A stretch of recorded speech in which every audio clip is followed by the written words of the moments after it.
What's going on, guys? Bladezilla here, and today I've got a cool one for you. This is going to be a quick and short and sweet review of the new Chaves that came out recently in the last, I don't know, maybe a couple weeks. I've been meaning to get to this video, but I haven't had a chance, so figured, no time better than now. So let's kind of get into this one. This is the Scapegoat Street in some new packaging as well. Normally, when you guys open this one up, it might look a little different than this. So you can see the magnets in the box. Looks real cool. The logo, love that skull on there. That looks sharp as well. The foam and a pull tab. Two of them. So foam on the top. Put that to the side. We've got some gel. And then the knife itself should look pretty familiar to you guys. But the main thing that you're going to notice here is that the pocket clip does not have the forehead screws. Just as a reminder, guys, most things featured on this YouTube channel are available on my website, bladezilla.ca, which is in Canada, where I have all kinds of good stuff. Just added this amphibian in OD green this morning, a bunch of Shirogoroths, and a bunch of Chaves as well. So that's bladezilla.ca. Obviously, I had to do a shout out and completely forgot to do it as I was kind of going down the road of this video. So let's plug my phone in and continue on. So a couple new things with this knife. Just from a packaging perspective compared to some of the previous ones, I think they've knocked it out of the park. So we've got some instructions here, a bunch of stickers that is going to be pretty cool to throw on your bike rack or whatever, your car, your bumper, your locker, whatever. But that's kind of a nice touch. Stickers always help everything. I personally wish I had some Bladezilla stickers, but first things first, I need a logo for that. Don't even have a logo, so that's step one, I suppose. We've got some instructions here, kind of wedged in the back. Scan me, share your new purchase. That's a nice little touch if you want to pause and check out where that takes you. Definitely go ahead, but I do appreciate they're doing that. And then I think we've got a hank, a very inexpensive hank by the looks of things. Which, you know what, I'm not going to complain about that. Something's better than nothing, and even if it's just to take kind of the, fingerprints off the blade, that's never a bad thing. So, kudos to Chaves for giving a couple nice little included things to kind of make that experience quite a bit nicer than in years past. So I always like that kind of stuff. Onto the knife itself, I did dig out the extra clip, which I'm going to show before I put everything all back together here, but that needs to go out of the way. The camera's freaking out. Nothing too crazy, just a basic plain clip. Drilled from the inside, obviously, and I'll be honest, I don't think I've met anybody who's ever used the plain clip. It's very subtle, but the whole point of this knife is to be loud and to have that skull, so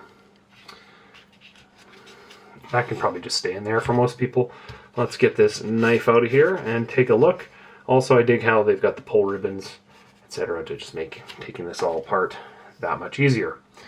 But there we have it. That is the Scapegoat Street, or I guess I should say the Ultramar Scapegoat Street in M390, which is a stunner. Big thumb studs on there. A little different than the kick stops, 229s that I've... what have I had on the site here for a little while? The 229 kick stop in drop point and Tanto.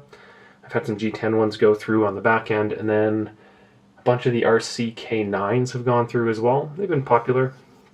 I think this knife is also going to be very popular. Just look at it. Like, it's a nice, bulky, but subtle design.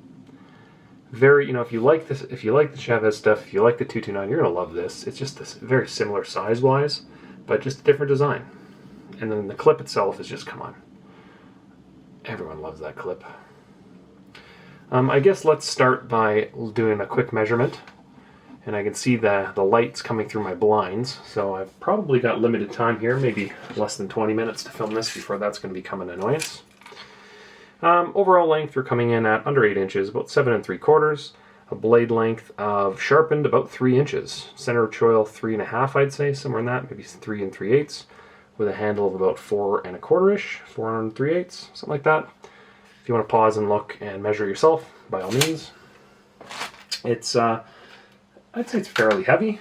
We'll get a weight on this one as well. But nothing too crazy.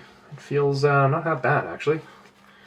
Not half bad at all. So let's get that zeroed and get a weight. 160 or, sorry, let's not do that.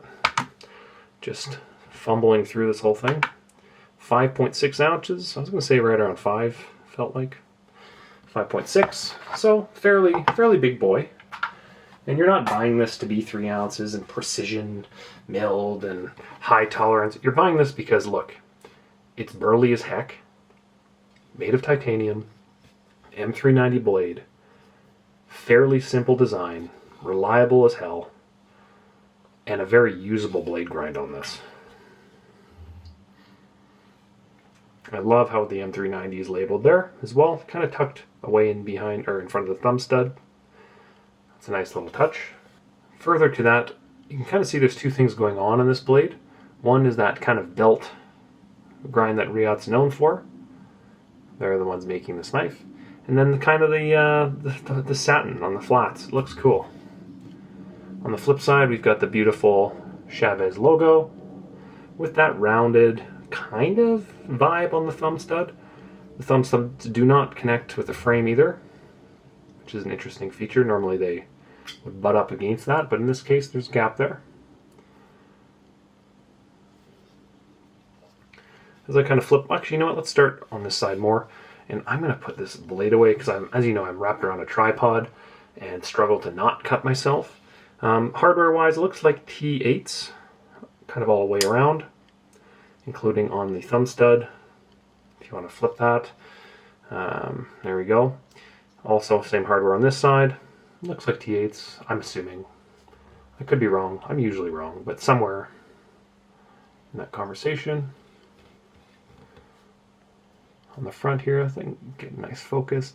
Some nice thick pins as well, which looks good. Let's open this guy up. So it is obviously a nice, healthy, girthy sized frame lock. That's what she said. We do have a metal lock bar insert, and remember the metal lock bar insert is to not only prevent wear between the titanium and M390 or applicable metal, but it is also to double as an over travel stop. And I like to show, sometimes you can kind of see under here the quote root of the tooth kind of hanging down. And for my new knife aficionados from the factory, they'll, you know, this is one piece on the top, on the lock bar side that they bend the lock bar over. And if you're constantly pushing this lock bar back and forth and going past the frame, well, it kind of wears out over time. So that's what that does. The little lock bar insert, over travel stop, which is nice, but super solid. We've got about 1/3 lockup on this as well, which is nice. Good amount. Feels solid. Like it feels like a work knife. We do have a nice stonewash titanium backspacer as well, which is nice. Everything's stonewashed. It's a very unique stonewash. It just looks good. It's kind of got some grays in there. Internal milling is non-existent. It is beefy, and ready for battle on the inside. This is not your, you know, your high-end shear groff. This is your typical use it, abuse it kind of knife, in my opinion. And it's going to take it. The grind on this guy, what do we got? Is it flat? Oh, it feels hollow. It's very slicey, but thick blade stock, probably in the 4.5 mil conversation. Very, very thick. That's what she said. But very thin and slicey nonetheless. Very nice. And I do like how on the top of this blade, you can kind of get right down to the end here with your thumb. Basically from start to finish, there's no setback anywhere you're going to have struggling. You're just going to be nice and slicey. And it's a knife that I feel like, even though there's only a 3-inch blade on this, I think, or like 3.1, or I don't know the claim number, but I measured it earlier, it doesn't feel like a knife that size. Like, you know how on a shear go-off I always say, oh, a 4-inch blade, but it feels like a 3.5 inch. Well, this feels the opposite of that. It feels like a bigger knife than the grind length would show. It's quite interesting. It's quite thick. Even the frame is thinner than the blade stock if you look at it closely. That's interesting how they do that. Thumb studs are comfortable. Runs on bearings. I'm going to try to flick it open, but remind you, there's right here a metal wall that... There we go. I can do it, guys, yes. I almost cut myself, just saying. You know, overall, pretty nice little design. Like, but, you know, this is a standard frame lock knife, burly built, thick blade stock, usable grind. You know, you can kind of get right up in here as well, which is a nice feature of this. It kind of reminds me of the Rosie in that regard. And I think I have my Rosie hiding right beside me. I'll show you what I'm talking about.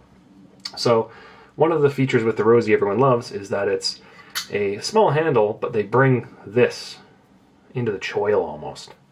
And it gives you an extra carry position. And, you know, you're in theory, I guess, supposed to hold it like this. But when you really hold it more forward and you get on the jimping, that's when it really feels like a real quality holding position, which is a little different than most knives, I'd say. And I think that's kind of trying to emulate this, because it's all smoothed out on the inside. It's not sharp. You can get right up there. And, you know, that's probably the whole point, by keeping the top of that blade nice and flat, so that if you do want to kind of go down and hold forward, you absolutely can and get those fine cutting tasks done. So I think that's kind of interesting. Like, you can absolutely hold it right on the back. And remember, I'm an extra large glove. You know, could easily wear a work glove here and not have a problem. Or slide up and dice onions or something if you're in the kitchen with this bad boy. So pretty cool. Runs on bearings, nice and smooth, dead center, Riot made. You know, you're not going to have problems with this knife. It's going to be easy to work on and easy to take apart. And I think I've got these up for around 500 bucks. So really well priced for a titanium M390 blade with that wicked belt grind I love. That's just my favorite part of the Chaves stuff, is that grind on there. It just looks so good. So nice. You know, future improvements, I think I've seen, actually sorry, I think I've got a few on order that are going to be a little bit different than this knife. Some more, you know, exclusive versions with some carbon in the handle, some, you know, just more dressy kind of stuff. I'm curious to see if they've milled anything out on the inside of those ones, or if they've kind of just dressed it up. But for me, if you're looking for a work knife that's going to be used, abused, and come back for more, this is like a no-brainer. You know, gold standard blade, titanium handle, you know, it's stonewash, which means you can go in and out of your pocket. You're going to be able to scratch it, you're going to be able to use it, abuse it, etc. And you're never going to have any problems with it. Thumb studs, you know, they're comfortable, no issues there. You know, it'd be super sick if they somehow put on like a kickstop on this, like the 229, but then you're probably at that point taking market away from that knife. So yeah, pretty cool nonetheless. Love the knife, and you know what? That clip, people love it. People love that, because remember, the old version had screws in the forehead, and that gets annoying. Didn't annoy me, but it did annoy enough people that they went back to this design. So there you go. Super cool knife. And I love that logo on the blade. That just looks so good.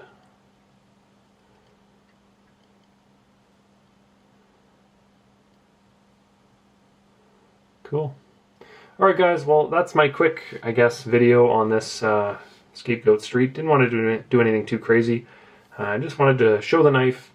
I've had this up on the site now, I think, for a week and a half, and I've had a stack of them, and sold quite a few of them.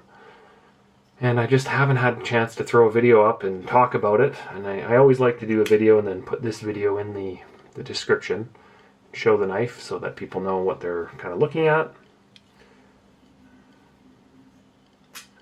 But man, that's a heavy blade and just so smooth, controlled.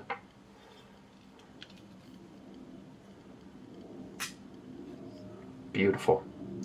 Absolutely beautiful. Big knife though, so if you're going to carry it, you know, you're looking at about that much sticking out of your pocket. You probably want to position it so you get the skull, to be honest. But it's a heavy knife, 5 ounces, so you're probably not going to want to wear it with like NBA shorts, board shorts kind of thing. It's going to be bulky, unless that's what you're going for. It's just a solid knife. So I think less is more with this one. And like I said, I'm curious to see, I've got some like Zerkatai, whatever version coming in pretty quick here. And I'll probably do another video on that. And if I've got some of these floating around still, I'll do some comparisons. But nonetheless, super cool knife, really impressed with it. And figured I would show it before they go out the door. So anyway, guys, have yourselves a fantastic week. Visit the site bladezilla.ca in Canada. And reach out to me if you have any questions, or add me on Instagram, TikTok, etc. Otherwise, hit the like button and leave a comment. All right? Later, guys. Peace.